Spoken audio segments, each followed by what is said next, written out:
It's time for MacBreak Weekly, episode 229. Finally, the Verizon iPhone is here. Andy Ihnatko was at the announcement. He'll give us a exclusive hands-on and, of course, all the news, including the new App Store. It's all coming up next with MacBreak Weekly. Netcasts you love. From people you trust.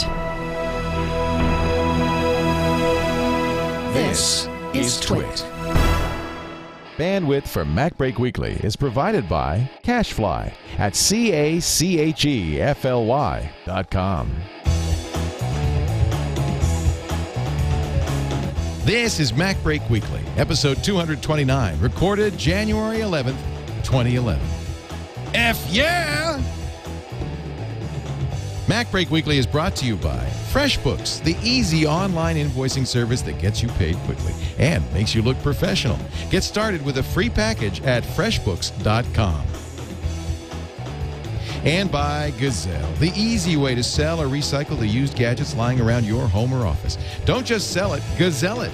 For a 5% bonus payment for your used gadgets, go to gazelle.com. Bonus code MacBreak. And by Ford, introducing the all-new 2012 Ford Focus Electric with voice-activated sync and My Ford Touch, featuring gas-free power, zero CO2 emissions, and battery management technology that lets you go the distance. Learn more at focuselectricpower.com. It's time for MacBreak Weekly, and a special edition of MacBreak Weekly this week because there's actually news. Crazy vibe. Joining us in studio, of course, the great Alex Lindsay from the Pixel Corps. It's good to see you, Alex. It's good to be here. You've been here since 7:30 a.m. Yes. And we'll talk about why in just a bit. Andy Ihnatko is in his hotel room in New York City. Good to see you, Andy. Always a slice. And we have a new person on the panel, Mr. Tom Anderson from Quaketronics. Hello. Hey, Tom. Good to see you. Good to see you. Tell me about Quaketronics. Well, it's a small electronics company, really an electronics boutique, and we had a few products out. We're on somewhat of a hiatus from our manufacturing, but it's my garage. I like it. He's a garage entrepreneur and a longtime Apple user, obviously.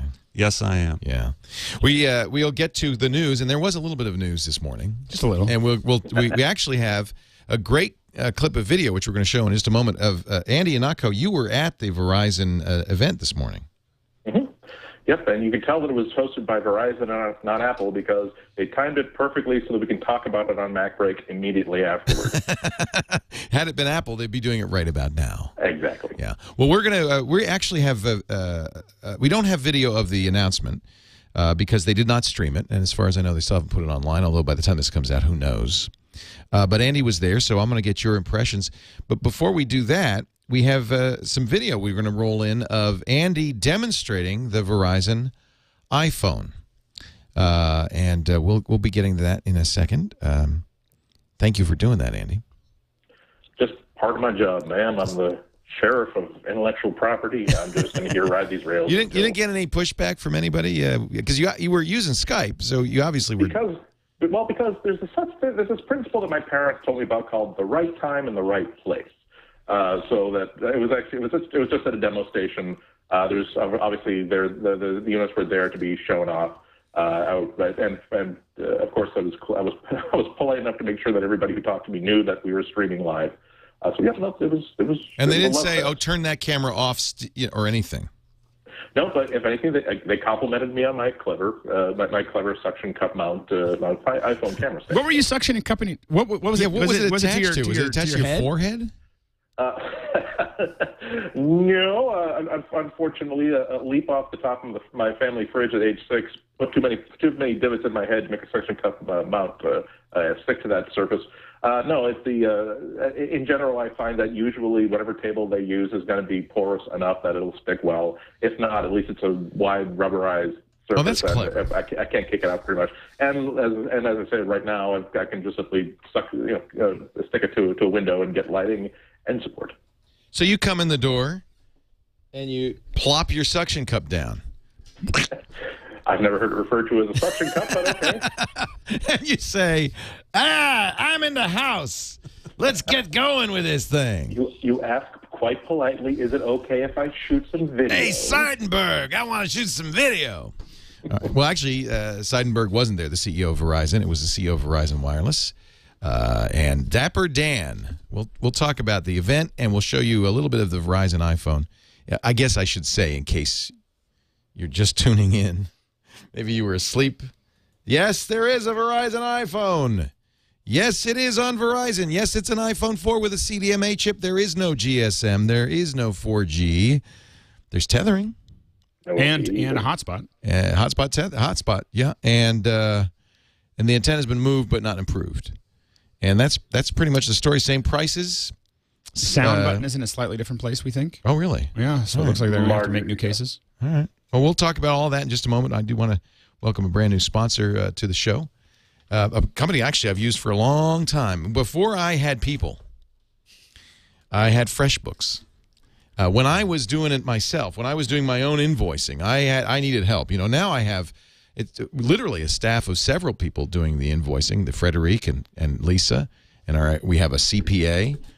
But when I first started Twit, it was all up to me. And for the first few years, I used FreshBooks for my all my invoicing. It looks I still really have a FreshBooks account. It's fantastic. Yeah, nice. It's gotten better and better. It's the easy online invoicing service that helps you keep track of what you're owed, gets you paid quickly. Clients love it, and you'll love it too. If you're a small business owner, a consultant, or a freelancer, it's just the right choice for you.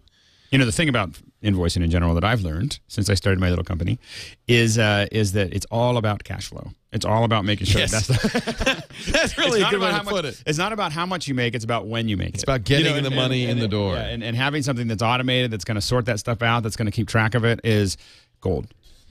Well, if you go to freshbooks.com, you'll see what we're talking about. It was one of the first really Web 2.0 sites that I saw. I mean, it's really pretty, you know, and very easy to use. You get your logo on your invoices.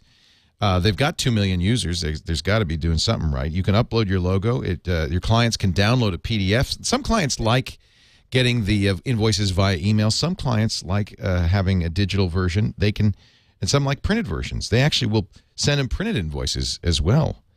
You receive payments for your invoices via PayPal and 11 other electronic payment services. They can even use their credit card. Of course, they can send you a check if they want to do that. There are automated late payment reminders that help with those slow pays. If you invoice by the hour, there's a built-in time tracking feature, so you can log your hours. And I really, you know, it's funny because I started using this probably 5 years ago when people still wanted paper invoices. It was really nice that I could print and mail and do the invoice online at freshbooks.com, but then have it printed and sent to them, and even with a return envelope, which is awfully nice. There's an iPhone app, too, to track your time and invoice your customers when you're away from the office. Since 2004, I've been using FreshBooks, and you ought to, too. Freshbooks.com. You could try it free today for up to 3 clients. For a lot of us, I mean, when I used FreshBooks, I had 2 clients. Right. So, you know, this would be free. It takes about a minute to set up an account. And when they ask you how you heard about FreshBooks, enter the code, and our code is MacBreak. MacBreak. So that way you'll get it free, and we'll get the credit. In fact, every day, get this, FreshBooks is giving away a birthday cake to one of you, our listeners. Nice. Go get your birthday cake. Not only do you get an invoice, you get a birthday cake. It doesn't have to be your birthday, by the way. Every day for the entire month, they're going to draw a name out of the new people who. And it will sign not up, come with a return envelope. and they'll send you a birthday cake. They're going to mail it to you? Or? That's awesome. Yeah, isn't that the greatest thing? I think it's the first time any of our advertisers have done that. But I love it. Freshbooks.com. Look, I have been using it for 6 years. When I didn't have people, I had FreshBooks, and it was every bit as good as people. Definitely, as you're getting started, this is such an important piece of your business. More important, the more you do it, the more important you'll get, and you really want something handling it, not you. Freshbooks.com. Enter the show code MacBreak when you sign up, and we thank them. A brand new sponsor on MacBreak. I love it. It's very Macish. Yes. And the iPhone app makes it even more Macish. So let's roll in. Andy Ihnatko, you got there. How early in the day did you get there for this event? Not terribly early. The event was at 11. Registration started at 10. I hit there around 10, 20, early enough to get the mini muffins and the complimentary waters. So that's all I cared about. Was it run like an Apple event? I mean, did it remind you of an Apple event? Very, very much so. It was like a press-only event. There were probably about 100, 120 people there, all press and analysts. They had one of the jazz halls at the Lincoln Center has a jazz hall at the Columbus Circle. I believe it was also, the demo area was also where they filmed the Ellen show when she was in New York a couple of weeks ago. I knew I recognized it from somewhere, and that turns out that's where it was from. Did you do a little dancing in your sneakers? Not quite. It provoked me to want to sit rigidly in a chair and hope to God the host does not see me or pick me up to do anything. But it was very much a very by the numbers sort of event. I think that they really wanted to get their statements out, get photo ops in there, and then get out again. The only big difference is that you sort of appreciate some of the finer details that Apple puts into their keynotes.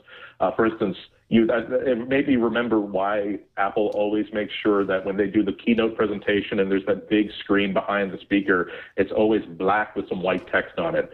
Because the Verizon one was a big white background with the Verizon logo on it, which was dazzling everybody's image sensors and forcing it.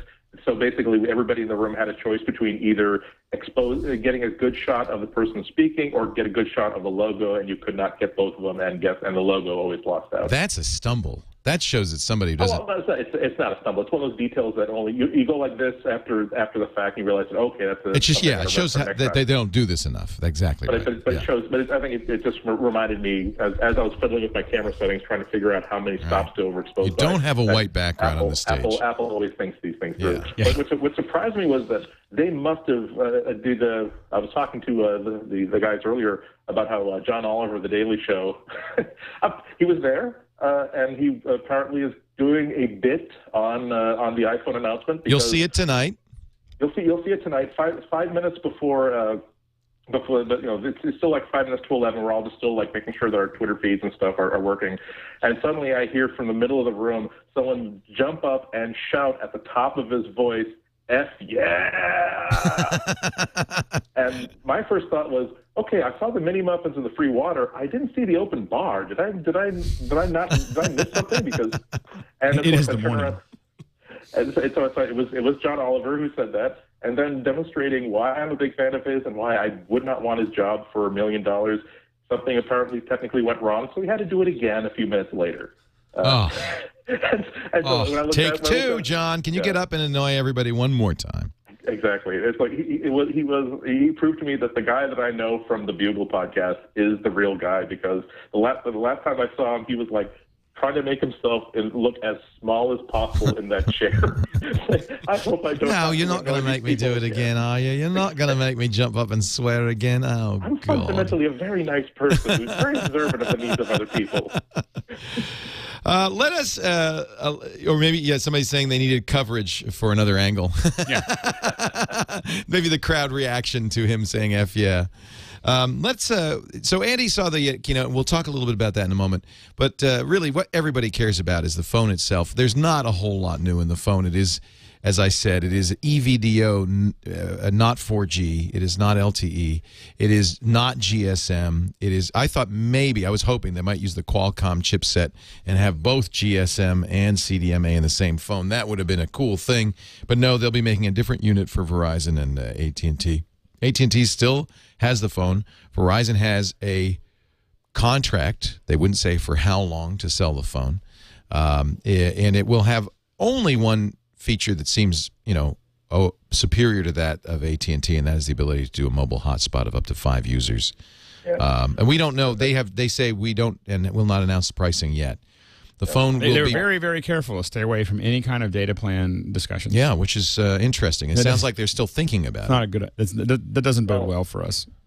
Well, I had to hedge around that because there were Verizon personnel, not just the people in golf shirts. I'm talking about people in very expensive suits who were talking to me about price plans. And unfortunately, because I could not verify this with other people, I kind of held back on that or dodged around it. So I don't know if they just have something in mind. They can't talk about it yet, but clearly the COO and the CEO of Verizon Wireless is the person that you would believe on that. Well, now that you've given us that caveat, what did they say? Basically, the takeaway was that he felt as though the exact same data pricing plans were going to be available for the iPhone 4 as were available on all others. This was also part of the conversation in which I was trying to get out of him, is there going to be the unlimited plan available? And he said yes, and I asked him the question 2 or 3 times to make sure that we both understood it. And he said, no, it's going to be the standard plan that we've got on all our other phones. And he named the price of it. I'm sure I'll get it wrong, so I try to remember it off the top of my head. And so that's something that I kind of flagged as, okay, follow up on that later. Yeah. So I'm not sure if any of that is actually true or whether this person was just trying to answer a question politely. No idea if it's unlimited, or 5 gigabytes unlimited. He said it was unlimited. So if he had the straight dope, I have his name. I don't want to repeat it. It'd be my guess that he knew and didn't know that it was embargoed, to be honest with you, and that's good news. Well, that's possible. And it's kind of it's credible because there's a lot of AT&T iPhone users like you, Alex, who are grandfathered into that unlimited plan who would and we hang on to that. Yeah, that's very valuable. So. Yeah. If they're going to get people to move from AT&T, they need to be offering them that. You also have to recognize, though, that the CDMA limitation of you can't have voice and data at the same time, that's going to affect anybody who's using that wireless hotspot feature because it's not a problem for me because one of the reasons why I have a computer is so that people will not phone me or call me. But that means that during that hour you're spending getting your email or watching a video or whatever, that's an hour in which nobody can call you. So. It'll be well, I wonder, will it reject calls or will it knock you offline and take the call? They said that there was a question from the crowd afterward, and they answered saying that the experience would be the same as what you get on any other Verizon phone. So I assume that if a call comes in, it gives you the option of either accepting that call and turning off the data or simply ignoring it and sending to voicemail. So you'll have the choice. I mean, the big deal is that this would be a big deal if Apple was terminating their agreement with AT&T, and now Verizon was going to be the sole carrier. But the idea is that you do get a choice between would you rather have this network under these conditions or would you rather have this network on these other conditions. So that's fine. Before we get to your show and tell, anything else people ought to know? It's the same price point as AT&T for the phone itself. Pre-orders are February 3rd, but you won't be able to get one in a store until February 10th. Apple stores will stock them, as well as AT&T stores. That's February 3rd for existing Verizon customers. Verizon customers will get a week head start on everybody else. Oh, you can't pre-order unless you're an existing customer? Well, on the February 3rd, you can pre-order. If you're an existing Verizon customer, everybody else can start pre-ordering it on February 10th. Oh, that's interesting. That's a little thank you for people who are existing subscribers. Well, I happen to have a Verizon account somewhere lying around. But there's an interesting question. I mean, is there any compelling reason to move to Verizon unless you have lousy AT&T service? And in fact, I think even if you're in San Francisco, where it's notoriously bad, you might want to wait and see because maybe enough people will move to Verizon. Yeah. I think that the argument is if you're in the middle of a contract with AT&T, and a lot of us who have got iPhone 4s are probably in the middle of in the beginning of a contract. I think there's a real wait and see there. I think if you've been waiting for a long time and you don't care about having the newest version, because I think that the issue is I think they are going to rev it this summer. So I think that if you're buying one now, you're buying 2 years into a Verizon phone that you may want to replace in 6 months. But let's not forget there's a pent-up demand. I think there are probably a significant number of people on Verizon who didn't buy iPhones. And also don't care that the iPhone 5 is going to come out probably this summer. That's the other issue.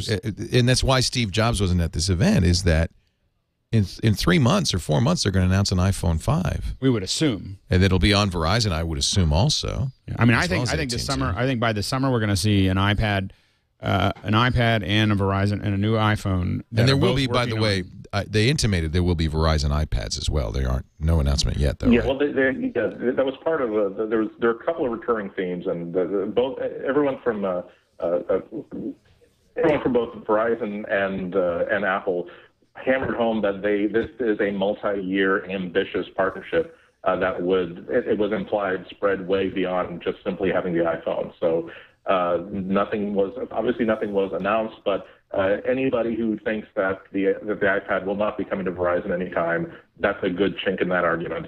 It actually made me think of other products and services that they could push through Verizon if they're getting this level of help.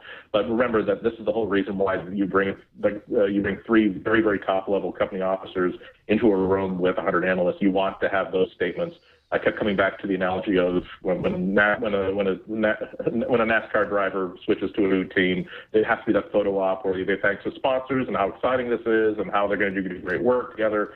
So we'll see how much of this actually pays off. But it's interesting to have a bicameral legislature, so to speak, for networks. I mean, if Apple will be able to simply say, we've got this great idea for multi-homing video conferencing, however it needs some support on the carrier side, does that mean that they can simply tell both of these carriers this is what you have to add to your network? Or will they simply say, guys, if you want to be the one network that doesn't support this great feature that we're going to be adding three times an hour during the holiday season, be my guest, but we think you're going to want to add this feature to your network?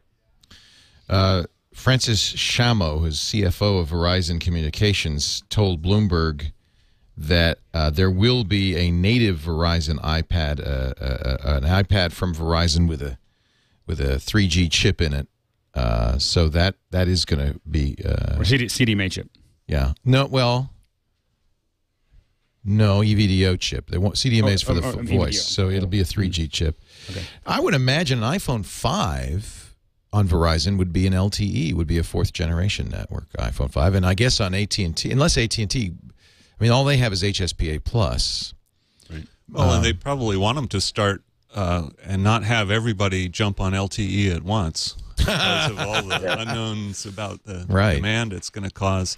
And with 93 million customers, Verizon is probably also going to be a great, gateway to more Apple products as people, pick up the iPhone for the first time. That's who really benefits here is as Apple. I mean, it's just another, channel, and the analysts are saying 7 to 10 million Verizon iPhones will be sold in the first year, and that's 7 to 10 million more phones that they wouldn't have sold otherwise. I don't think it'll do well. Here's an interesting question. Do you think it will cut into sales at AT&T, or will they continue? I think it'll absolutely cut into sales. I don't think it will. I don't think they're going to see a lot of people jumping ship from AT&T to Verizon. But quickly. new iPhone users. But I think new iPhone users, I think a lot of them, I think that the big decision they have to make is, do they want to be able to use the data and the voice at the same time? If they do, then they're going to still pick AT&T. If they don't care and they want to have great phone calls, then they're going to go to Verizon. I'll tell you what I'm waiting for. I think that's where it comes down to. I'm not going to buy it right away. I want to hear how it works on the Verizon network. Does it drop calls on the Verizon network? Yeah, exactly. I have a piece in the Sun-Times, obviously, now it's only about 90 minutes old. And unfortunately, I had to come down and simply say that we don't know really what we can say about this until we get lots of these in the field and we can do real-world tests on how it deals with calls, what the throughput is. I did see one person successfully download a speedtest.net app to the Verizon iPhone and do some speed tests between the AT&T and the Verizon phone. I'm not sure if that's a valid test because we don't know what trucks Verizon might have set up outside of Columbus Circle or in some alleyway just to make sure that other people can get coverage. I mean, not that they would be cheating or anything, but you just never know what kind of environment you're in. It's only when there's the It's only when there's the first 250,000 of these out there, and we can get a good broad spectrum of what kind of speeds people are getting and what kind of reliability are getting.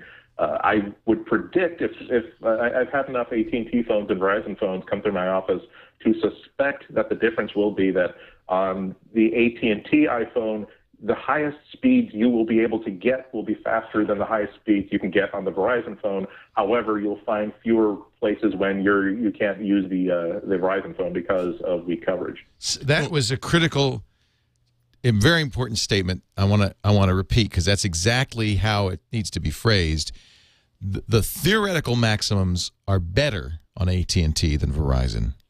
But your mileage will totally depend on where you are geographically and what kind of network coverage either company has. It's totally and this is why it's like having a Ferrari in a traffic jam. It doesn't do you any good. And in fact, it will vary not merely geographically, but by conditions. So we were unable to use 3G on an iPhone at CES because everybody at CES had an iPhone using 3G. And my MiFi is that an AT&T problem, or just the fact that you've got 160,000 iPhone users all jammed in one area? Well, here's the question though: is that when people start dropping calls on Verizon, will Apple blame? Will it be? Will people say, well, Verizon wasn't really ready for it, or will people start going, well, the iPhone maybe? It's such muddy waters, and there's so many variables. But I have to say, that's what I'm waiting on. Would I jump just to Verizon because it's Verizon? No. Yeah. But if there is evidence that it is that the iPhone works better for phone calls, that's the only issue really in my mind. Yeah. Well, the solution though is the picocells and the I'm not buying a microcells. femtocell. I'm not buying a femtocell to give AT&T better service. So I'd like to say I'm sorry. I bought one. They'll set them up. You pay Because for it, it's and it's using your competitive, right? bandwidth. I don't. No, not only that, I have a microcell in the office, so I have the AT&T Because microcell. you have to. We spent $150 on it, and it is crap. It is not usable. It is So what happens is you get full bars, and you answer the phone, and you talk for 30 seconds, and then you hear this, and then you're gone. And it's like it happens within 2 minutes. We lose every single microcell call. And it's ugly. You know, it's like this ugly dropout. And we paid $150 for it. And yes, I am bitter. Now, I got to say, people are saying, is this iPhone today or MacBreak Weekly? Well, certainly we are going to talk about the Mac because there was another big development with the Mac. During CES on January 6th, the App Store came out. And we'll talk about it. I've got some reviews and some thoughts, and I know you all do.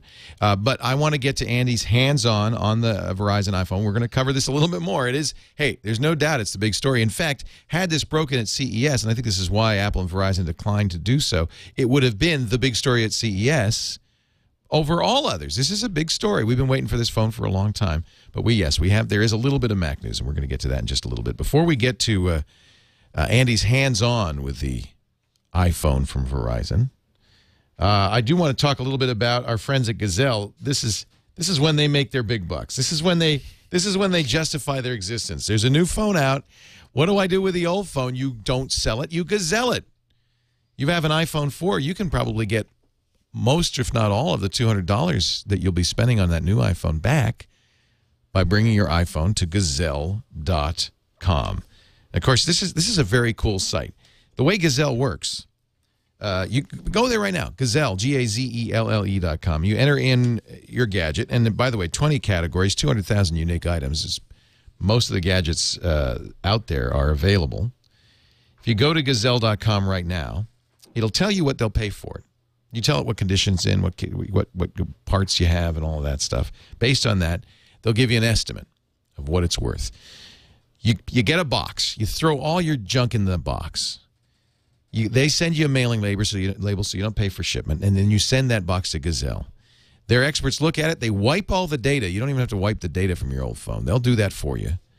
And then they'll confirm their estimate. In some cases, by the way, it goes up. Have received email from a number of people who say they actually have received more money than the original estimate, which I think is really great, really cool. In some cases, it'll go up. Oh, I guess you have to have Snow Leopard to get the new Mac App Store, don't you? Which I have. That sucks. I don't have Snow Leopard. We can't, for compatibility reasons, run Snow Leopard on either one of these machines. I was just trying to get because I bought some stuff. I wanted to show you some stuff. Oh, man.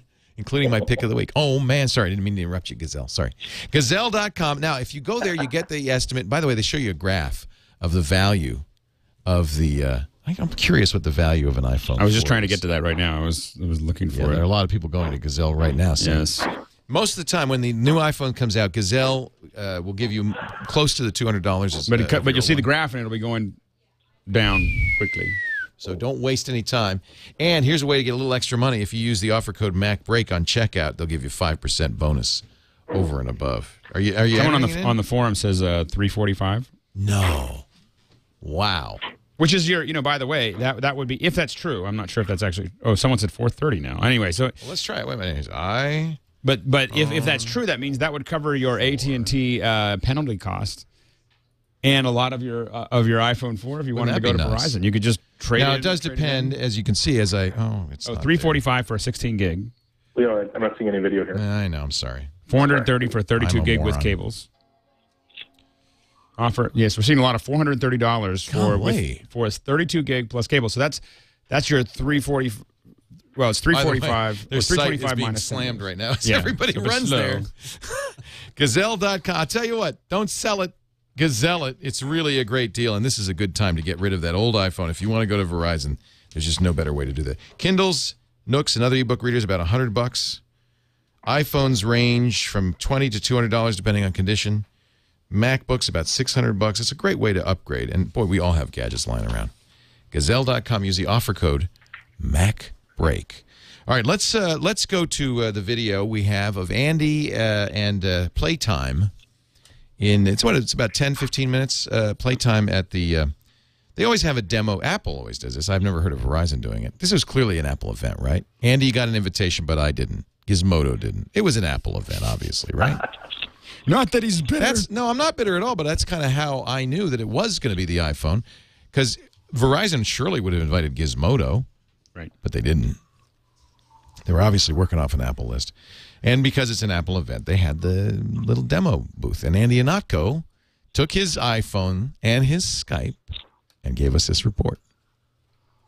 It would show up, the name that you've given your iPhone 4, Verizon iPhone 4 would show up, and you would just type in the password, and you would access it via Wi-Fi. Okay.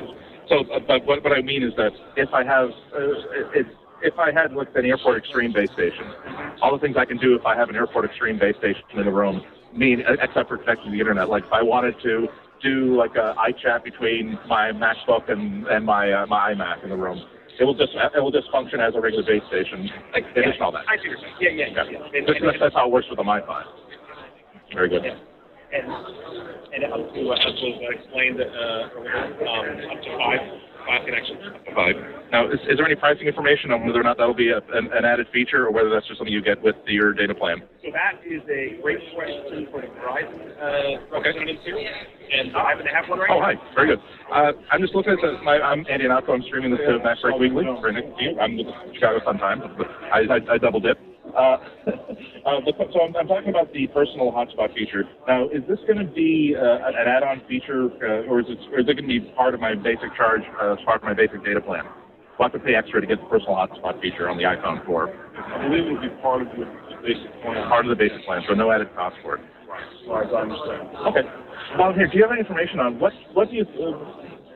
changes, apart from getting ready for all this extra data and all these extra consumers, did Verizon have to make to the network in order to get ready for the iPhone? And because, for instance, when AT&T launched, they talked about how to get the visual voicemail working. They added extra infrastructure so that it would know how to process an iPhone transaction, a voice transaction like that. Did you guys have to make any sort of change like that at your network level to make sure that added features on the iPhone would function, or?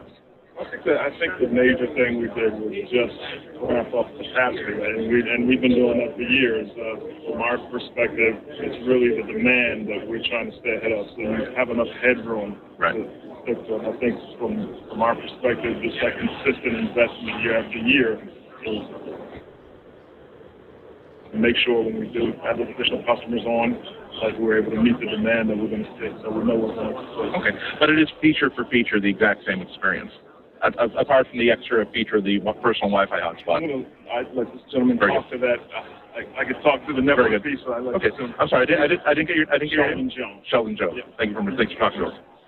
So it is feature for feature the exact same experience. iPhone 4. Yeah. Fundamentally, this is an iPhone 4 on Verizon network.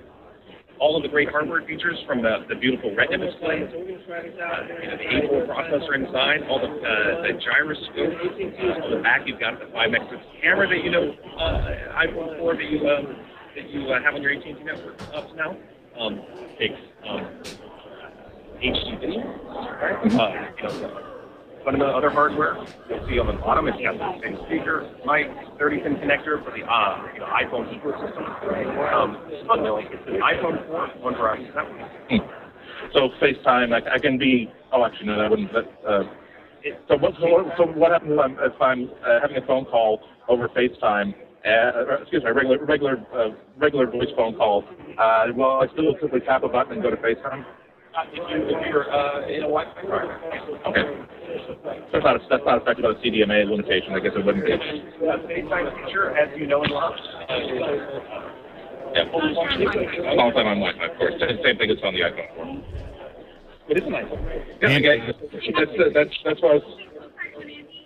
That's what I was telling the studio about earlier before. This is the stunning display of about 100 industry analysts looking at exactly the same phone that they've been talking about for the past 6 months, pretty much.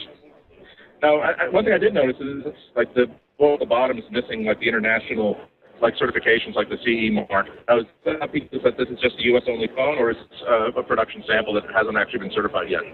Yeah, the markings, this is not a production. Okay, so it isn't those production. Markings are there since production. Oh, okay. Those markings are there for this phone that's on the Verizon CDMA now. Okay. Now you will notice that the markings, as you noted, the markings are slightly different. Okay. That's because the hardware is on different networks, and it has different markings for different uses around the world. Some of those markings on the AT&T iPhone 4 different regions. I did notice this not a trace, just like with the AT&T phone. There's not the only place you can see the Verizon logo is in the carrier line at the top of the menu. So it's not like there's a add logo added to the actual artwork on the case. It's still just the Apple logo, and that's it. Yeah, exactly the same phone. Great. Any other questions from the studio? Yeah, we have two questions that people are asking. One is there going to be a white iPhone? And number two is the unlimited plan truly unlimited? First question is, any news on a white iPhone? There's actually, someone pointed out earlier that on the Verizon site, with the first information about the Verizon iPhone, they actually showed images of the white iPhone and the black iPhone, leading some people to think that you guys were going to have access to the white iPhone before anybody else. So is there any news about the white color of the iPhone being an option for Verizon users? Spring. White iPhone's coming in spring and spring. Okay, that's from Apple, not from Verizon? Right. Spring. Okay. So, no news except for just regular what they're saying about white iPhones coming in spring. And what was your second question? The second question is they have an unlimited plan listed on the website, and people are curious about whether unlimited is really going to mean unlimited. Actually, it's probably another Verizon question. On the website, there's a notation. On the website, there's for sign-up options. There's also notation of an unlimited plan. So is it going to be possible to get unlimited data for the Verizon iPhone? We haven't made an announcement about pricing yet. That's going to come closer to launch. Okay, but pricing aside, will it be possible to purchase at whatever price unlimited data? I'm not sure I understand. Okay, there's on the web. My studio is telling me that they've looked at the Verizon website for the information page about the iPhone 4, and that among the options that it lists as data plans is that one option will be unlimited. One data package is $29.99. That's the unlimited option. Okay. Now, actually, it comes to mind that when I reviewed a previous Verizon phone, they told me it was unlimited, and then I made sure I knew exactly what that meant, and said that unlimited meant 5 gigabytes capped per month. Do you know if that means unlimited data, meaning I can watch Netflix videos all day long? Our current smartphone plan, $29.99. That's unlimited data. Okay, so the current I'm sorry, what's the current smartphone plan? The current smartphone plan is $29.99, and that is unlimited, meaning start on day 1 and start streaming Netflix, stop on day 30, and they don't care. Okay. So that's like I said, I mean, that really is it. Again, it is completely. But I suppose the fair thing to say is that it is remarkable in how unremarkable it is. That it is, again, just a plain, just a regular iPhone, including the gap of depth. With no information about the antenna redesign except for it being redesigned specifically for CDMA. Again, the only differences that you can really see are the lack of boilerplate in the bottom there, and I'm told that that's not necessarily because this is a USA-only phone, but because these are the phones that are here. I haven't, on the demo stand, there are a bunch of third-party apps arranged in folders, but I'm told that the shipping phone will just come with a standard suite of iOS apps. There won't be any special Verizon apps. There won't be like a Fios app pre-installed. It will be bog standard, exactly the same experience as when you take out an AT&T phone out of the box. Fantastic. So thanks, Andy. Do you have any last thoughts about it? It sounds like it's pretty much the what we have is a iPhone 4 that can answer phone calls anywhere. It's a crazy thought. It's a brand new tech breakthrough that you have an iPhone phone that works as a phone. We're pretty excited about that. For those of you who want your phone to be a phone, I mean, I think that's the important thing here. Well, that was very cool. The magic of editing, we just stuck that in there. That was very cool. So after you played with it for a while, Andy, did you have any thoughts? I mean, anything? I mean, look, there's a little antenna line different in a different spot, but it must have felt otherwise pretty much the same. Yeah, exactly. And there's really just no difference between this and the iPhone 4 that most of you guys already have in your pockets. So don't run out and get one. Yeah, I mean, I don't. If for God's sakes, we all wait. You know, all you people waited 3 years for this. Can you not wait another 5 months to get the iPhone 5, which will almost certainly be available on the Verizon network? That would be my suggestion, right? Is If you're already on it. if you've got an iPhone 4, stop. Stop. Although I was having some conversations. I think all of us in this conversation have heard from every friend and every relative and every friend of a relative about the rumors, and Oh, God, this is yeah. the time they could finally do the and something that I've sort of been picking up from this is that a lot of people like to have all the family members' phones on the same carrier and on the same plan. So that might be a really big mover into people switching. That's true. Adopting these, because there's so many people where, like a husband and wife, they both want to be having the exact same phone. I was talking to a couple last night who was exactly like that. One of them, as a matter of fact, for Christmas got a gift card and was trying to figure out how to use it. And if there's a Verizon iPhone, hey, we all got iPhones for the family. Yay! So there's so many dimensions of this, especially with FaceTime as a way of sort of underscoring that wouldn't it be nice for everybody in this whole family to have not only the networks that we've been having for a while, but also to have this new technology. Does FaceTime matter anymore? I mean, you filed that report via Skype. You can use 3G and Wi-Fi, which you can on FaceTime. You still have the same capabilities, but it's Skype, so everybody can use it. Doesn't Skype kind of trump FaceTime?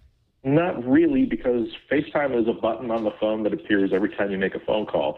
Skype is an application that clever people have to tell you exists and then show you exactly how it works. So for us, clever people, it's moot. I wasn't necessarily including myself in that. I'm just, although I will say that this is the first time that I will be sending real love to Skype. You know, that I've said nasty things about them in the past, but the fact that I'm able to do this and be part of this show without having to bring the whole big laptop, which I normally have to do just to do this. This is a 100% iOS business trip, and I have.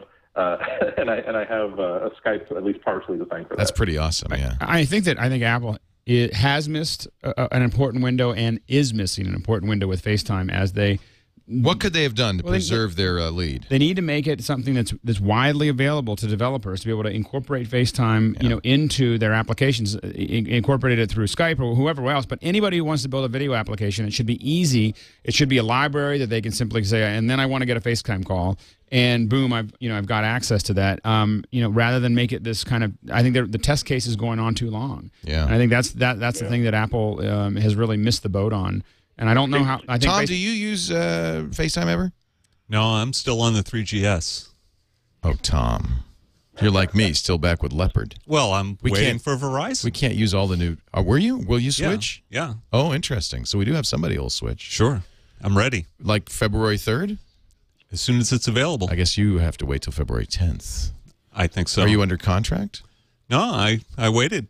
See, so you're an example. I've been eligible for a new phone since the Force came out. See, this is what's really interesting is I think there are a lot of people like Tom. I think there is pent-up demand. Yeah, absolutely. It should be a better phone because I actually make phone calls. It's crazy. That's why I'm waiting, Tom. I don't know. It should be a better phone if you say that it's the network, but it may be the hardware. Yeah, will you let me know? Sure. Because I'm not buying it until Tom says it's okay.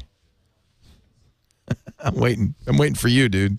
I'm waiting, and I'm getting one for Carlita. So we'll have Tom's, we'll have mine. Okay, well, good. we can make a phone call between them, so we'll have it at both ends. They can FaceTime and everything. So there is other news. I'll go around. Anybody, any final thoughts on the Verizon iPhone? Start with Alex Lindsay. If you were waiting, this is the time you can go ahead and get it. Unless you really want to make sure you have the newest one, you wait until the summer to make sure that the newest one doesn't come out. If you already have AT&T, I would just stay with what you got and see how things go. Yeah. Tom, any final thoughts on a Verizon phone? Just except, yeah. Well, I think having a CDMA phone is just great. I'm looking forward to... You don't travel, obviously. You don't go out overseas. Not much. Yeah. See, I mean, it's funny because I have a Droid X was my primary phone. Now it's the Nexus S. But when I went to France, it was a Droid X. I had to carry the iPhone because I needed to travel. And the Verizon phone, unless you get a world phone, and this is not a world phone. I spent 2 months a year out of the country. That'll be a good excuse not to travel. I like it. My phone doesn't work there. I can't go. I'm sorry. Oh, you looking for excuses? Sure. Andy Ihnatko, any other thoughts on the iPhone 4? You're the one who's held it. Exactly. Just as I think that this changes nothing for anybody, because I think that if you're an existing iPhone 4 user and you're on AT&T, you're probably okay with AT&T by now. If you're one of these people who has been holding off on buying the iPhone because no way in hell are you interested in getting in contract on AT&T, well, great, I can go on Verizon. I just don't think that it's a situation where it's going to be a game changer for people leaving AT&T for Verizon, and I don't think it'll necessarily convince people who were going to be getting an Android I don't think they're people who looked at an Android device, looked at the iPhone, didn't see the big deal about the iPhone, and went for the Android on the carrier of their choice, are going to be swayed by this over anything else. But again, I'm glad that it's just this exact same iPhone, the exact same software, just on a different carrier. That's exactly the way that I would have wanted Apple to have played this. Yeah. It's I guess it pretty much indicates that their exclusivity with AT&T ended on December 31st, because if you're Apple, you would really like to do this when you release the iPhone 5 or last year during the iPhone 4. It's kind of not the ideal time. Oh, I don't know about that. I mean, there's a real sense from Apple that they've been leaving money on the table for the past 2 or 3 years. That they could be selling so many more of these if they could put it on other carriers. And so I'm not sure why they would, if they had the ability to get 6 months worth of sales in before they switch to the iPhone 5, you may as well start shoveling in that money. It's a nice way to put it. Shovel in the money, kids. We got an iPhone 4. Who's the big winner here? Who's the big winner here? Apple. Apple. Apple. That's how it always works. It's like Apple. Apple's partnered with someone. Who's the big winner? Apple. Apple. Apple. Well, also afterward, if you went back upstairs where the mini muffins were, they had roast beef sandwiches. So I'm not a loser in all this either. I think Gazelle is the other winner. Gazelle. Yeah, they made some money. They're making some money. So the other big story happened during CES. Apple, it's funny, Apple does not go to the Consumer Electronics Show. We go. But Apple does not go to the Consumer Electronics Show. But it always somehow they managed to kind of be a specter hovering above the show. In 2007, the iPhone. Last year, it was the iPad. This year, Apple, Verizon iPhone was one. We thought they might announce it. And the other story, of course, and a huge story, is the App Store. And on January 6th, Thursday, day one of International CES, Apple launches the App Store. So what do you think, gentlemen? It's pretty cool. Here's one real advantage. I logged into my App Store. I do have a Snow Leopard machine. I logged into my App Store. I go to Purchases. And, oh, look, lo and behold, I bought some software on some of the other systems, so I can just install them on this one, too, including an $89 Aperture. Gotta love that. That's a big drop in price for Aperture, isn't it? So this means that it'll now let you do it across all my systems. Now, I assume that it has the same 5-computer login limit. Still. I mean, it used to be... That's a lot. That's set so not only is Aperture less than half price, you're not getting into all put it on all my computers. I didn't even realize that part. I got the store. I wanted to see how it works, so I got the store and I downloaded Twitter. Yeah, well, everybody downloaded Twitter first. Well, I was resisting Angry Birds because I'm trying to keep my addiction. That was the big story. What's the number one app still today? To this day, the number one app is Angry Birds on the. Turns out bitterness is very popular. Now, do not buy Angry Birds if you have anything to do. No. I didn't buy it because I've got it on every other thing. I'm trying to keep it corralled into certain areas and not on my place I have to work. Hey, Alex, everyone knows you can't corral birds. They just fly away. I have to say, the App Store is very compelling, and that's why I'm hating it. It's really easy. Too good. Developers are going to love it. They get 70%. They don't have to think about it. Handles their DRM. Handles DRM. Now, updates are a little bit of an issue. It does. You can go to updates, and you can see if you have any updates available, just as you can with the iOS store. But, of course, those updates have to be approved by Apple, so it does slow down your iteration on updates. Oh, but I think as someone who has to build updates, I think it's going to definitely speed up the intake of updates when you fix something, because now, like with my iPhone and my iPad, I get it to a Wi-Fi connection, and I just go, oh, check. Press updates. Go. Let's see what we got. I'm not going to updates 60 all different of them. websites. Yep. And from a security point of view, that's great. I mean, one of the reasons that the bad guys on Windows are now moving to third-party apps is because the update experience is really simple on Windows itself, but nobody knows how to update third-party apps. You have to explicitly do it, so that's where the bad guys go. Well, this handles that concern. I think, as you would expect, it's a really gorgeous. So end user is going to like it because it's easy to update. It's easy to purchase. The cost of software is generally a little bit lower, it seems. I mean, Aperture for $90, that's a real loss leader. Yeah. And I didn't even know about that because I already have Aperture. The App Store already knew it was installed, so it was sort of hiding the price from me. Get this. I already bought Aperture 2, and I bought it again because it was only $89, and now I can install it on all my systems, and now it'll automatically update. It's that much better that I was willing to pay an additional $90 because it's better. And this is what scares the hell out of me. Because the more compelling this is for developers and end users, the more likely it becomes the dominant, if not only, way to buy apps on a Macintosh. I think 5 years from now, I don't think Apple's ever going to have to say we're not going to allow you to install it some They don't other need way. to. It's just there's going to be an empty area that maybe high-end developers like Adobe and Autodesk may be able to still hold professional on. apps. A handful of those, Maybe but outside of that, no GPL apps on this. They pulled VLC, I'm sorry, from the iOS store because GPL, everybody now agrees, is incompatible with Apple's own license agreement. So you're not going to see open source software on here. That means there'll always be that kind of ecosystem unless Apple shuts it down, which you're right, they're not going to. They don't need to. Most users will just say, this is how I buy apps. Well, let's not forget that developers have a good reason not to want to be part of the App Store. When I hear complaints from developers about the App Store, it's always about the artificial layer that Apple puts between themselves and their customers. Whereas if you're a completely independent developer and you're selling all of your software through your own website or through a turnkey system, you always have a list of everybody that is using your software, and you can collect all kinds of information about them.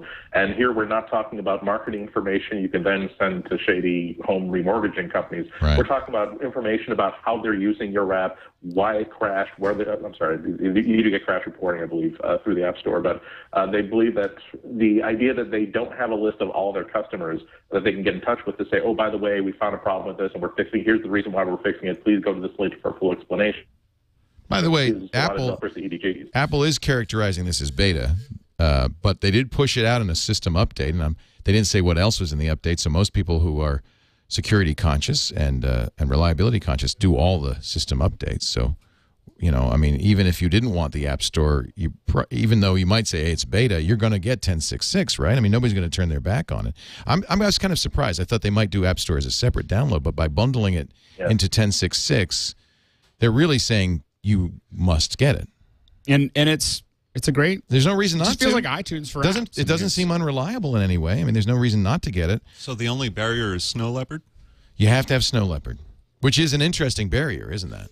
Yeah, it's going to force me to switch. Well, and this is part of the advantage of the ecosystem is you're telling developers, you don't have to worry about older versions of the OS either. Right. We will kind of promise you that it's always running on a certain kind of platform. Well, and here's the question I have is that as Apple starts to take 30% of every purchase of every app that is made in the OS, are we going to, as users, see the end of paying for any OS update?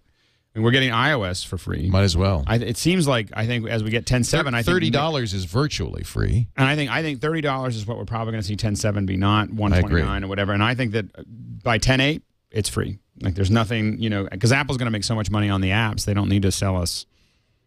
They don't need to sell us the OS. In other words, and I haven't looked at the Apple stock price, but it went up about $10. It's going to. They're going to pass Exxon by April. That's $400 by the end of the year, easy. If I wish Scott Bourne were here, I could ask him. Because Scott was the guy who said, on this show, $200 easy. When it was $60. Yeah. Yeah, Scott. And who knew? $300 easy. $400 probably before the before. Carlita asked me. She said, "Should we put money into?"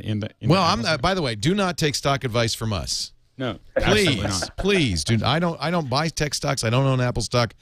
For nobody says you can't, but for reasons of editorial integrity, I don't. And boy, if you took stock advice from me, you'd be making a huge mistake, or from Andy, or from Alex. But I don't know about you, Tom. I have no advice, but I think that Apple will continue to do well. It opened at $344. Is that right? Did it open at $344? Oh, that can't be right. No. That can't be. It can't be right. No. But I have to think that there's one negative in the price. There's one thing that you should be aware of. It all relies on Steve at this point, right? At the moment, yeah. Yeah. I mean, I think that if Steve left, I think there's like a 3 to 5 year trajectory that Apple, is already planning products. They're already doing 340 at the moment. I think it might hit 400 before the end of the day. Market cap that I'm seeing right now is 312 billion as far as their market cap. There's only one company in front of Apple, and that is Exxon. And I think they're at, I want to say 340 billion. Is that right? Wow. So let's look at the 5-day graph for Apple just real briefly to see how it. I'm sorry. Exxon is 380 billion. So Apple's coming close. Apple's, but those two, and they're. But isn't that just? I mean, that's just a silly. That's just. The thing to realize with the market cap is Apple is not the biggest company or second biggest company in the world. People make a mistake. The market cap is what people's opinion is of you. Well, that's true. It is not how much money you're making. So this is the stock price jump. It was 336. It went up to 341. $5 today. I'm sorry, Monday on news. Presumed news of the iPhone 4 has now gone up. It was as high earlier today as 343. It's currently hovering around 341. Well, I spend a lot more on Apple than I do on gasoline, that's for sure. Yeah, exactly. If Apple were to make an electric car, I'd buy it. I would. Yeah, of course you would. Who wouldn't? It could look like a little red apple like going down the road. You'd buy it. It would have to be candy apple red. I think you're right. Your little VW would be like a 60s looking like roundy. Shareholders petitioned strongly to get a succession plan in place for a post Steve Jobs Apple. They will vote on that, I'm sure, at the stockholders meeting. But Apple's strongly worded response was, "No way, we don't need it. We're very happy with our existing executive team." Tim Cook is, I guess, the number 2 guy. He had a good year. Yeah, he was paid, I think, $1.5 million, but had about $45 million in stock options last year. Well, everyone who's been at Apple for a while, and has enjoyed something that has done pretty well. They're doing okay. No one's stressing. No need to collect used clothing and canned goods for the Apple people. I think one thing that's kind of telling. By the way, the Motley Fool today asking the question: will Apple hit $450? Oh yeah. That's the target price from Jefferies and Company analyst Peter Misek. He bumped it up from $365 to $450. Well, you keep on thinking that it's going to peter out, but Apple keeps on doing. I didn't think it'd get to 200. Scott Bourne, I mocked him, which is why I do not buy stocks. I have investments, but they're all market index baskets of no-load mutual funds. I don't trust myself. I probably have tech stocks, but I don't know because I just buy the index fund. Wow, that's a pretty impressive jump. Dude, actually, on that subject, do you think that that's significant? That's why Tim Cook was representing Apple here instead of Steve? You bet. First of all, you're not going. I think they're looking for more chances to give him more face. You bet. They're not going to let Steve come to an event like this because that would be an admission that AT&T sucked. I think it would just steal the thunder. It's sort of like we've got Frank Sinatra and we've got the host of Hullabaloo and we've got someone who got cut by the New York Mets 8 seasons ago. He's going to outshine anybody else who put him on stage. Yeah, of course he is. But I don't think Apple cares about that. Why would Apple care about that? Does Apple care if they outshine Verizon's executives? I don't think so. No, but I think if Apple thought it was that important. I think they want to make sure. They want to make sure that doesn't look like a big announcement, that it looks like a medium announcement. Yeah. Was there any Apple anything there? Was there any Apple? Did you see Apple PR there? Yeah, some of the usual cast from Apple PR were there. I bumped into a couple of different people. I knew Phil Schiller, I'm told, was also there. I didn't see him, but another journalist I was talking to said that he saw him and tried to buttonhole him. Yeah. So there was definite Apple presence there, but they certainly weren't doing the full court reality distortion press there. Oh, I'm sorry, we've drifted into iPhone territory again. Back to the Macintosh. It's gravitational pull. We're not drifting. Back to the Mac. The App Store launched with 1,000 applications. That's about half the number that the Chrome store launched with last month, but you're never going to hear anybody tell that story. Of course, they're better apps. They're not HTML5 apps. They're true apps, including Angry Birds, Bejeweled 3, Aperture 3, the entire iLife and iWork apps. No Photoshop. I cannot imagine Adobe selling Photoshop in the App Store. Can you? I think they're going to resist it for as long as they can.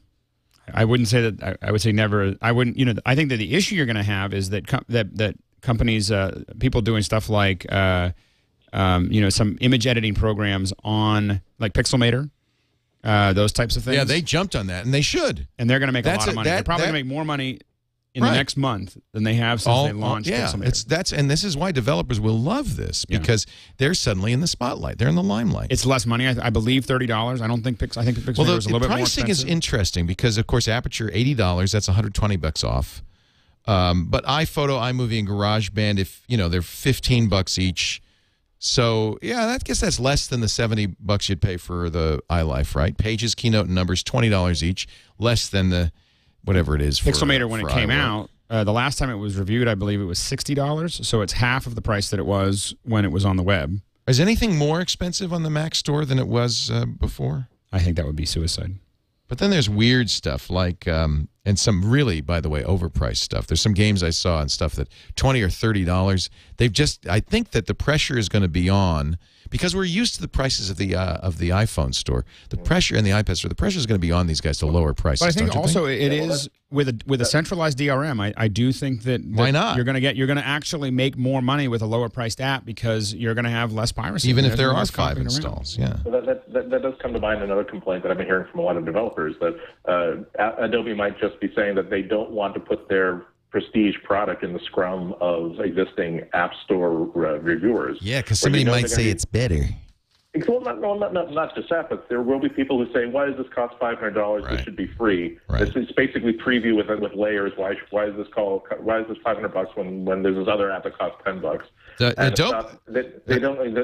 is something that I've been hearing consistently. It's not just the fact that someone can just torpedo you with a really stupid 1-star review, but also you as the developer don't have the opportunity to respond to that. I mean, when I have my books out on Amazon, if someone gives me a 1-star review, I'm very interested to know exactly how badly I screwed up. Right. And if it turns out that no, this guy was he didn't read the description where he thought he was buying something else, and he gave you a 1-star review, I can at least say, I'm not asking you, Amazon, to pull this down. I'm asking you to read this and see that if this 1-star review makes sense. At least you have some form of redress, and I at least have the ability to, at minimum, post in that conversation saying, here's why I don't think that's accurate. I am sorry, you are correct, but I don't think that's So you have to give up a lot of control as a publisher over discussion of your own product. I can see why Adobe wouldn't want to do that. Although, look at Autodesk. They put this incredible program up for $30, Sketchbook Pro, a free version. Well, Sketchbook is, I talked to Autodesk at the New York Comic Con for about an hour, and they really see Sketchbook as one of their premier sources of pride. The amount of work that people are doing via Sketchbook now, they're very, very pleased that they're creating a new digital tool that so many digital artists are embracing. It's fantastic. I wish I could draw. Yeah. I wish I could draw. I mean, basically, it's Photoshop for freehand drawing. I mean, it's gorgeous. Yeah.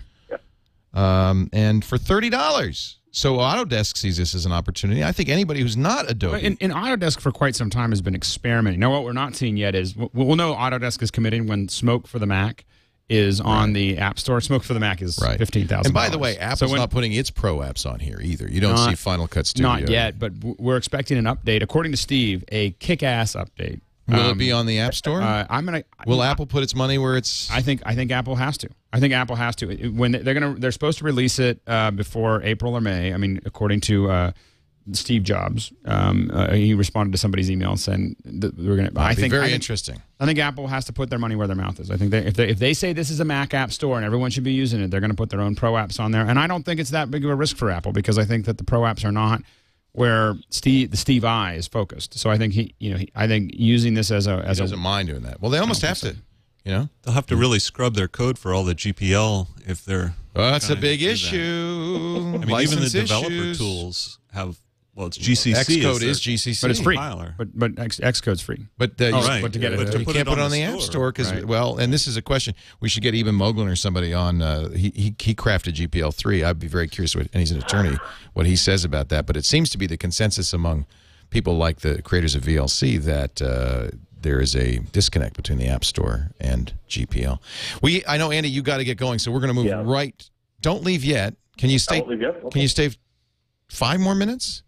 I can give you 5 more minutes. I said 3:45 because that will make sure that I am out of here by 4. I will get you out of here. I will give you what. Here's what I'm going to do. Here's what I've just done now. I have just removed the power connector. Okay, so when your iPhone dies, so do we. I'll give you 5 more minutes, but realize that I'm actually tying up my cables and getting ready to go. All right. Let me quickly. We're going to get our picks of the week in just a bit, and I have a pick from the App Store that I thought was really cool.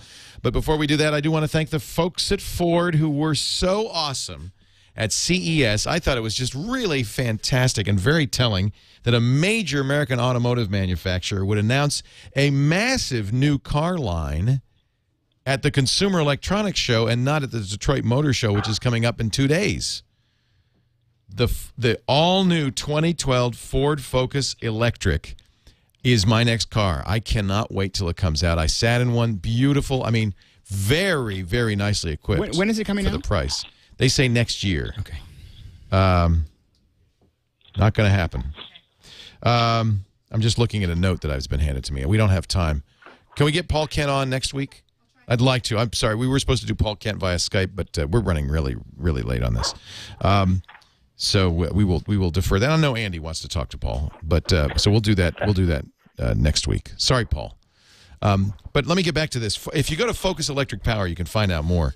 I cannot wait to buy this car. I was talking to Jennifer, and she said, "Yeah, that's our next car." First of all, it's beautiful. It is the Focus body, and they're going to make. Boy, this is talk about brilliant. It looks awesome. I interviewed Alan Mullally, and I just have so much respect for this guy, the CEO of Ford. One of the decisions they made on the Focus is to have a single design globally. He calls them top hats. They can have slight design differences on the stuff on top, but basically, fundamentally, the automobile is the same worldwide. That saves a lot of money. And the assembly lines are capable of doing gas, diesel, hybrid, plug-in hybrid, and electric on the same assembly line. This solves a huge problem because you want to make these cars, but you don't want to make them if there's no demand, and demand ramps up slowly, but you can exactly match demand with on-demand, just-in-time production. I mean, Ford is amazing. FordElectricPower.com. Find out more about the Focus. Gorgeous body.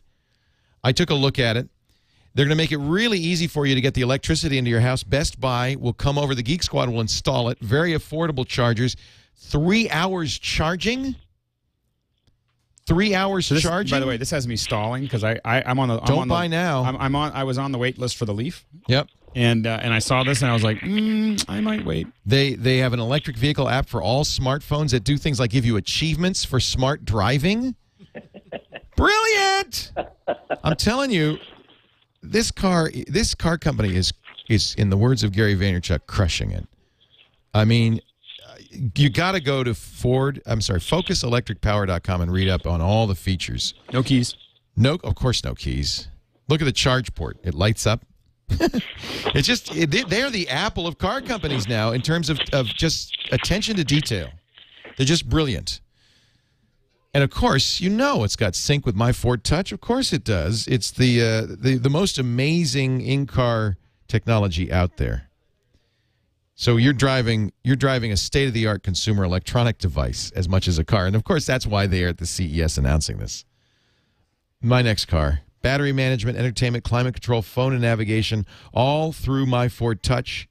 You can make calls, play music, and manage your battery with your voice. 10,000 commands in all. When they started, I think it was a few hundred. They're up to 10,000 commands Sync understands. We thank Ford for taking us to CES. They sponsored our coverage. And for making this big announcement at a consumer electronics show, at a tech show, not a car show. But you know what? This is the most amazing technology I've ever seen. I actually went up to Scott Kelly. I said, "Can I get in line now? Can I get an early? You're going to get me an early one, right? I'm going to be the first one to drive." And he said, "Well, you can go to Madrid and drive it." I said, I can't. I'm in South America. So we are sending John C. Dvorak to Madrid.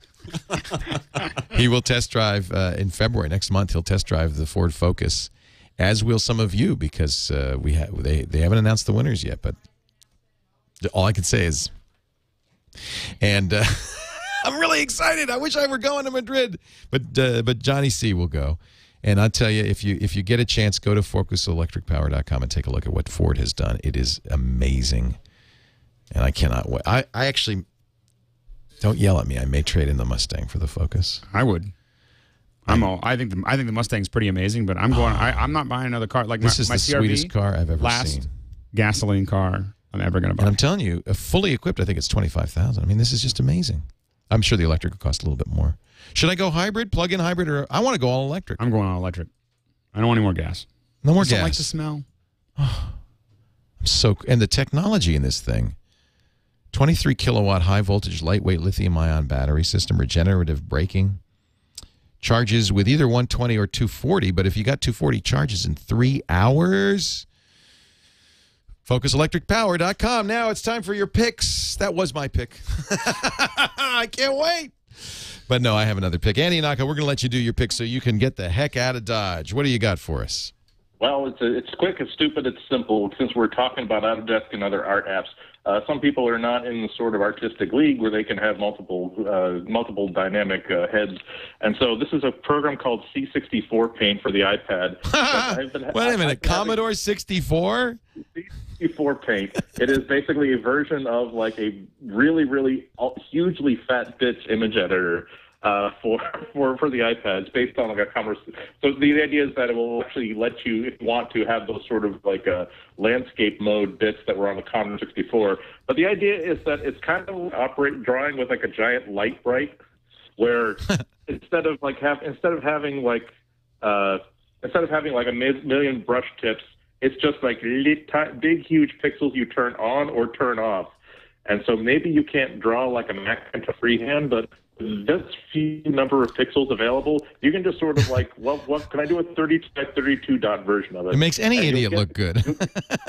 Exactly. Well, because you can't, with oil paints, you can't use trial and error and say, I'm just going to try every single brush stroke imaginable until I get the Mona Lisa.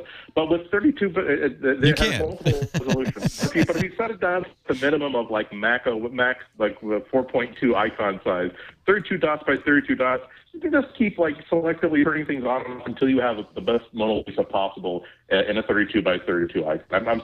I bought it because I just thought it was weird enough that I wanted to give this guy some money somehow.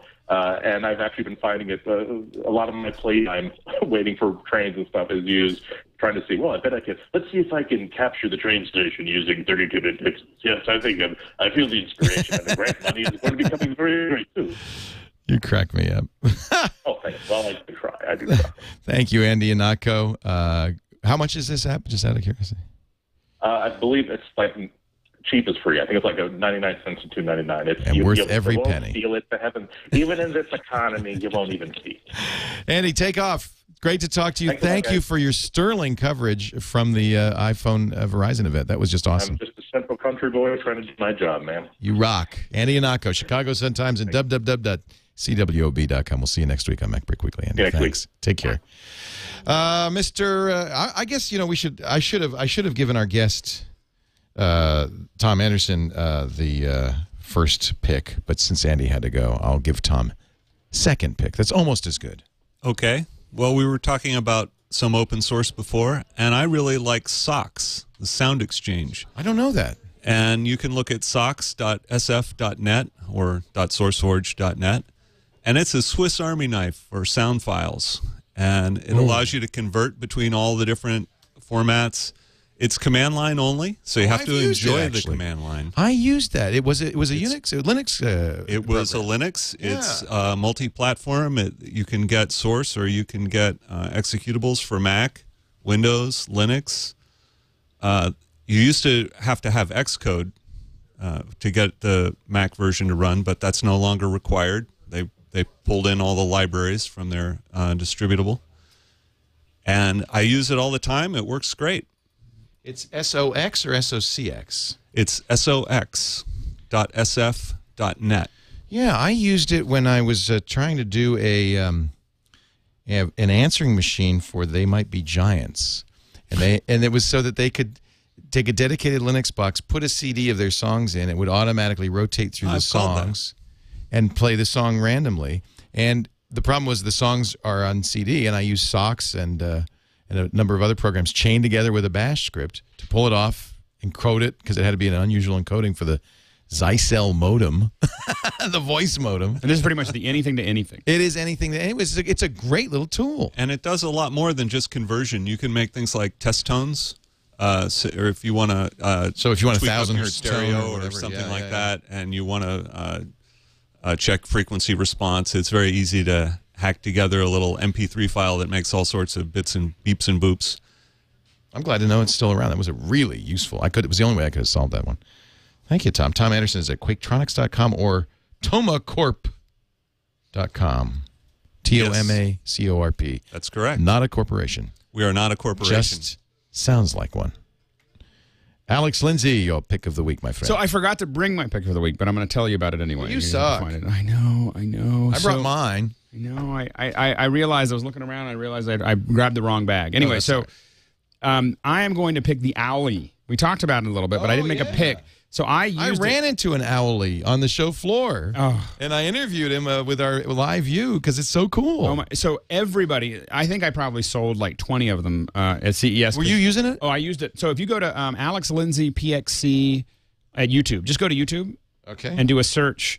I didn't make it to my blog, by the way. People who went to my blog, I'm afraid that I just put them on YouTube, and it was I didn't actually. Doug Dalton put them on YouTube, and then that's I was probably all you need. That's all I need to do. So if you go to YouTube and you search Alex Lindsay PXC, all one word, I got to get better about my SEO, but you'll see some of the footage that I shot with it. So you had an iPhone 4, and this thing is a big, heavy metal frame that holds it. It's got a wide-angle adapter on it, so it's got a wide-angle lens, which makes things feel a little bit smoother. The heavy piece makes it a little heavier, and then I was able to pop my headphone in. Now, the audio isn't very good. I'm going to improve that at Macworld. By the way, we're going to be at Macworld like 2 to 4, so we're going to have crazy we'll talk about that. That's why we were going to get Paul Kent on, but we'll talk about it. So I was testing it at CES to see whether I was done with an Owlie, this one? Yeah, this Yeti was done with an Owlie. Look at the. Wait a minute. First of all, look at the quality. Set it to 720. Look, we posted. That's not it even 360. Yeah, but look at 720 and go to full screen. This is kind of mind-boggling how good the iPhone is on video. Look at that. So we're here at Blue Microphones. That's better than the. I have to say that picture quality is better than the cameras we're using. But look how nice it's. Now, how's the audio? It does come with a microphone that goes into the jack. So I didn't use that. I used a headset, which I need to improve. So use the microphone. The microphone that comes with it, I think, is very good. It's fairly directional. I should have done that. It was right next to my mouth, and I thought it would be better, but it was a little overdrawn. But you're going to see. So that's me holding it with one hand. It's good enough. So I'm holding it with one hand, and I'm using my other hand to point stuff out. Now, do you have the old Owlie, or is there an iPhone 4 Owlie? I got the mine iPhone is for the 4 3GS, Owlie. so there you have updated it. Yeah, so that you can get it for the 3GS or the iPhone 4. And it's $169 retail, and it has now they have an XLR adapter for it too. Now, and I'm going to be playing a lot with sound, and I did like 40 of these little 1-minute videos. It really is pretty amazing, and it was, especially if I go to 720p. That's incredible. I just felt like it was so easy. And with the iPhone, who needs to be accredited press anymore? You just bring your phone with you. Well, the thing is that one of the things that I found interesting was that I was able to, with your iPhone 4, one of the things you can do is you can be sitting there tapping and refocusing and rechanging the exposure while you're talking. So I'm sitting there tapping on the phone like, oh, I want that to be in focus. I want this to be in focus. Oh, that's kind of neat. There's a mirror of him holding the Owlie. Move it over so we can see the Owlie. I didn't think of that. So the want to wear those ones that have been the audio is the one thing, but that's which I'm going to fix on the next one. Yeah. And so my next and he's too good a camera operator. He's making sure he's not seen in the mirror. I'm afraid that I was you ruined it for me. Maybe I'll show up in this one right here. There it is. Wait a minute. Let's go back. Wait a minute. There, quick Owlie shot. So there's the Owlie shot right there. Wow. And man, it was just it turned out to be perfect. It was kind of an experiment, like, oh, let's check it out. Actually, what happened was I was talking about it, and somebody Twittered me, and I can't find their thing right now, but said, hey, if you want to get one, and I had actually ordered one, but it hadn't shown up. And the owner of Owlie actually lent me that one to use. So it has a wide-angle adapter. It's got a wide-angle adapter. Does it have other lens? I guess you could screw anything in, There is somebody who's making a 35mm adapter for for the you can alley. use existing 35mm lenses. Yeah. So we talked about that last which time. is craziness. But the wide angle one that comes with it, I thought was fantastic. There it is. So that's call it the Bubo. The Bubo, and it worked really, surprisingly well. I guess I have to update because I have the 3GS version. Yeah, and it's although it's close enough. Probably if I had the right, it comes with a Belkin case. Someone told me there was some way to make that probably work. a case that you could put in. But as I said, I was really really happy with it. Yeah. And I didn't try the mic because I thought my headset mic would be good, mic and was it turned out to be not. That's one of the things I like. They don't make the mic. I can't remember whose mic they're using, but it's actually a pretty good mic. I just should have used that. And it's mic. fairly directional, which is what you want. Yep. Owly, it's $169.95 for the iPhone 4 version, $159.95 for the 3GS version.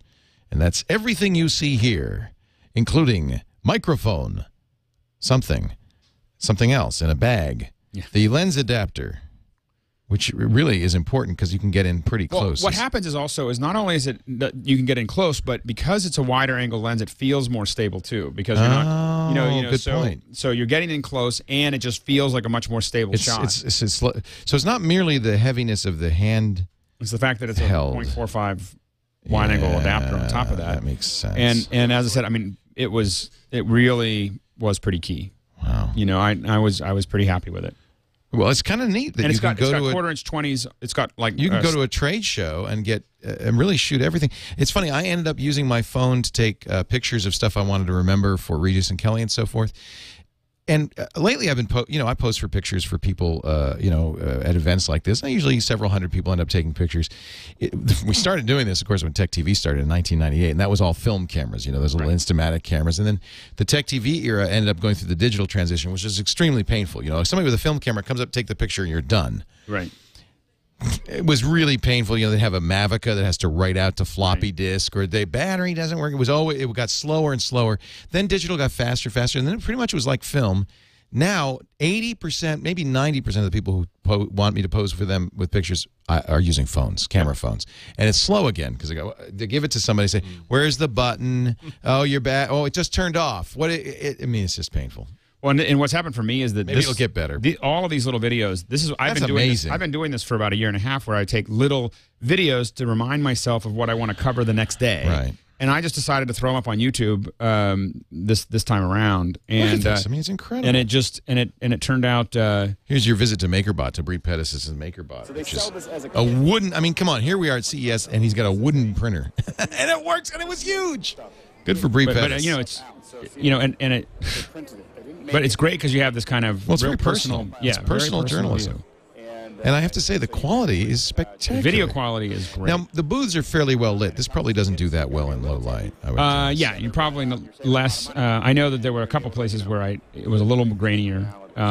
But I got to say, when it's well lit, it's I love the tap to focus. Yeah, it works really well, and it not only adjusts focus, but adjusts exposure, and so you're sitting there kind of doing all that stuff really quickly. So the Alley really made it a lot better. So go to youtube.com/AlexLindsayPXC. Yes. Sorry, it was like I was going to put it on my blog. How many videos did you put up there? I think I put like 40 of them up there. Wow. And I was going to put it on my blog, so that's why it's kind of like my internal YouTube thing, and I was going to put it on my blog, and then I'm afraid that I was so tired at CES, and I was like, oh, these got to get up. So Doug put them up, and then I was like, let's not put them on the blog. Let's just leave them up on YouTube. The power of now. Yeah. Well, and what I didn't do, which I'm going to be doing at Macworld, is posting them while I'm actually walking. Right. So I'm going to do them, and then I'm going to upload them. I'm going to upload them during the day rather than, and I'm going to get a better audio. I got a really overkill audio plan with a little Sound Devices mobile pre and a headset. So I want to show you a pic that I think a lot of you will probably already know about, but it was the App Store that introduced me to something called And Yet It Moves. Now, this has been out since 2007. It was a student project. They put it on Wii, using WiiWare, PC, Mac, and Linux, and it was one of the first apps to enter the App Store. And you know what? It's a platformer.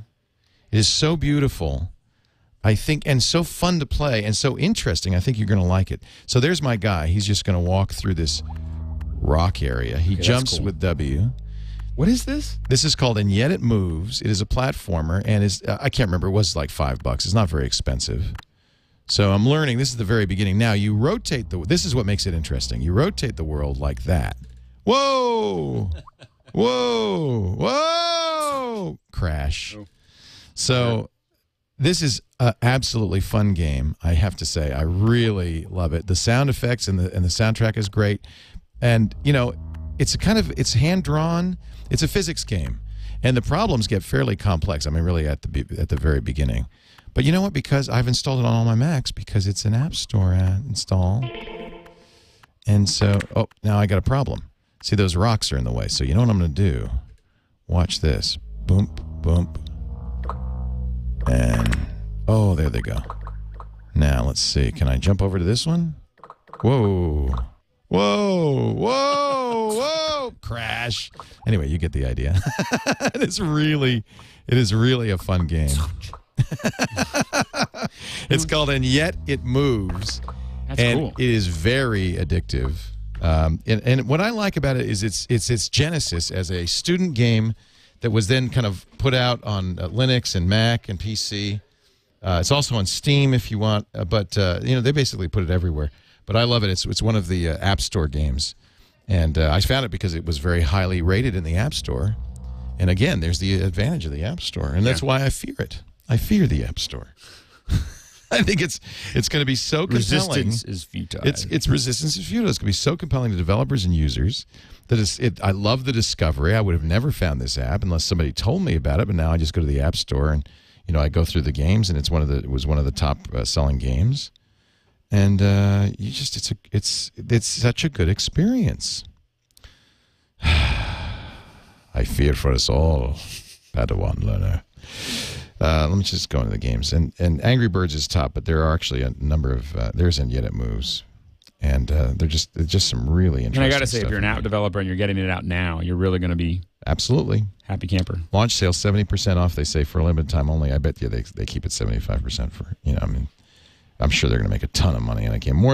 I bet you. We'll talk to them. I bet you they're going to make more on this game than they have on all previous platforms for the last 4 years. Hey, that wraps it up for this edition of MacBreak Weekly. A very big thanks to Tom Anderson for making his way here. We really appreciate your coming in, Tom. Anything you want to plug as long as you're here? No, not really. I like that. Somebody with no axe to grind. Thank you for being here. We appreciate it. Alex Lindsay, also, thank you for being here from the Pixel Corps, pixelcorps.com, for that multimedia guild of artists living, working, and learning together. No, there's no living involved. I'd like to plug red blue 3D glasses. Oh, shut up! No, I'm gonna shut up. I'm gonna be streaming stuff from. I call them Macworld. anaphylactic shock glasses, but yes, they're really anaglyph. If you haven't gotten them before Macworld, you got to get them before Macworld. You're gonna shoot in 3D. We're gonna try to stream in 3D. Shut up. Always pushing the edge, right? It is not because there's any good business model, so people keep on asking. Good business model? There's not even any good visual model. Fun. It's just stupid. We're just having fun. So if you want to have fun with us, you need red, blue. You can get paper ones. You can get plastic ones. Can you buy those? I mean, on Amazon, you can get a set of 3. Search for Hannah Montana for like $6. Oh, now I have to wear glasses that are not only red and green, but they're going to say Hannah Montana on my forehead. Say anything on them. They just, for some reason, they're called Hannah Montana. It's because they're Prime, but you can buy a lot of different red, blue ones on Amazon. And the reason that we're using red, blue, and not polarized is because then everybody can watch. Everybody can watch it. And we're going to be posting we're going to be doing tons of 3D this year, and we're going to start doing it at Macworld. And such a sellout. I'm having some, I'm having fun. What camera are you going to use? A TD1? No, that's not out I have yet. we're testing a Red Rocks rig. I got 2 cameras on a rig. And what kind of camera? It's I just have HV40s on a rig running live into a. We figured out how to key through a mirror. Nope, they're just right next to each other. You can I guess over you my house. It's working. I don't want to see it. It's going to be heavy. We're not going to do handheld. We're just going to. If you want to get a headache, get those glasses now. Come have some fun. That's all I have to say. Actually, I guess it could be kind of cool. It's just it's just fun. That's Only you, Alex. Yes. Only you. I am working on HDR streaming too. That I'm interested in. We talked about that the other day. That I'm interested in. We're working on both. I will do that. The technologies are remarkably similar. Yeah, it's 2 cameras. What I got to do with. Yeah. So we're doing the same thing. I want to do HDR from our new studio. Yep. But I'm not. You have my word, ladies and gentlemen. We will never do any of our shows in 3D. Let Alex do it. 4K? Yes. Okay. 3D. No. I'm working on 4K in 3D. HDR. If it's 4K, you don't need 3D because your brain says, oh, that's real. It does it automatically. Problem is you don't have any. There's no monitors that show up. We did a 4K. If you go to if you search I know you're shooting MacBreak it. I know you're Sal crazy. He's on a crazy YouTube, man. you'll see a 4K, but you can't view it because most people don't have a monitor.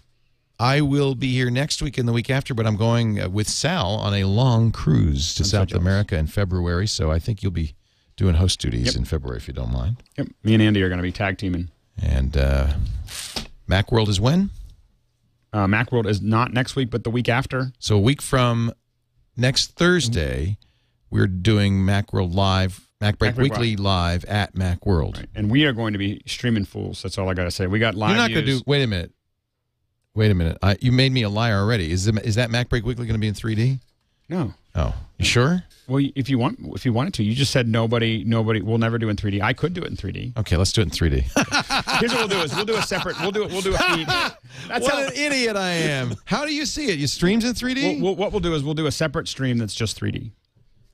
I was going to mark the calendar and say this is the day that Leo's lie got. Right. So Louise. And you already blew it. I didn't have to even mark it on the calendar. Took me a minute. We'll do before I said, yeah, that sounds like a good idea. We'll do one camera view that's in 3D from Macworld.